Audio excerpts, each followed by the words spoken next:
उस्मान भाई मरकज रौली लाहौर से इस्तिंजा करने की कोई एहतियात है क्या रोज़ादार के लिए?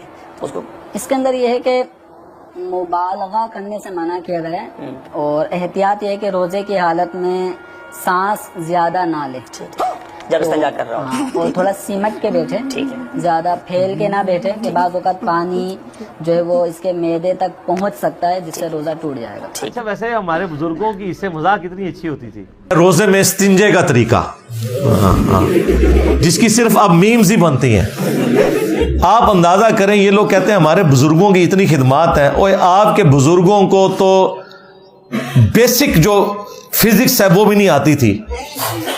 वो आपने इनके हनफी उलमा की वो वीडियोस देखी हैं और लोग उसका मजाक उड़ा रहे होते हैं। इनके बुजुर्गों ने मसाइल लिखे हैं, ये इन बेचारों पे गुस्सा ना खाएं, काम सारा पुराने बुजुर्गों ने डाला है। और उन्होंने यहां तक किताबों में लिखा है कि जी आपने ज्यादा फैल के नहीं बैठना, और अगर आपने ये किया तो वो मैदे में पहुंच जाने का अंदेशा है।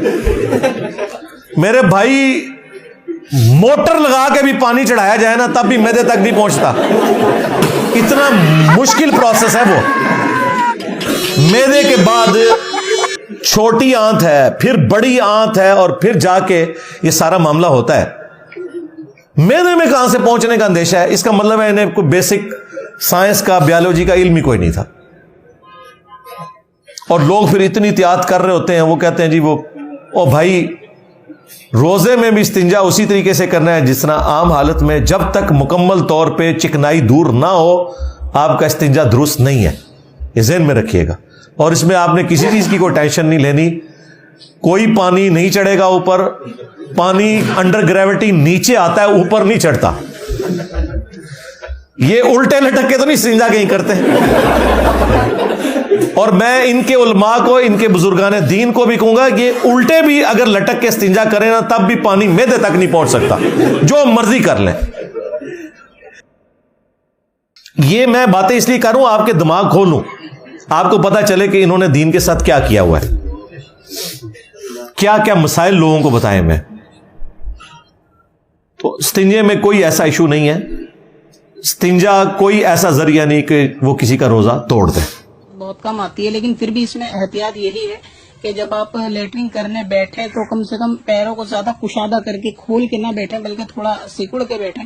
खास तौर से खवातीन के उनके आगे और पीछे के दोनों मकाम बनिस्बत मर्द के ज्यादा बड़े होते हैं, तो ऐसे में पानी लेते वक्त, इस्तिंजा करते वक्त उनको ज्यादा एहतियात की हाजत है कि इस्तिंजे में ऊपर को सांस ना ले, छोटे इस्तिंजे में भी बड़े इस्तिंजे में भी।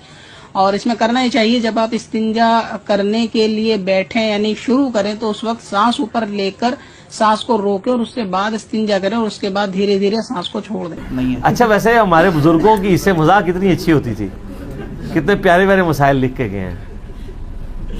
अभी तो रोजे की हालत में इस्तिंजा करने का जो तरीका है वो तो मैं बता ही नहीं रहा। उसके लिए आप YouTube हाफिज़हुल्लाह पे वो वीडियोस देख लें।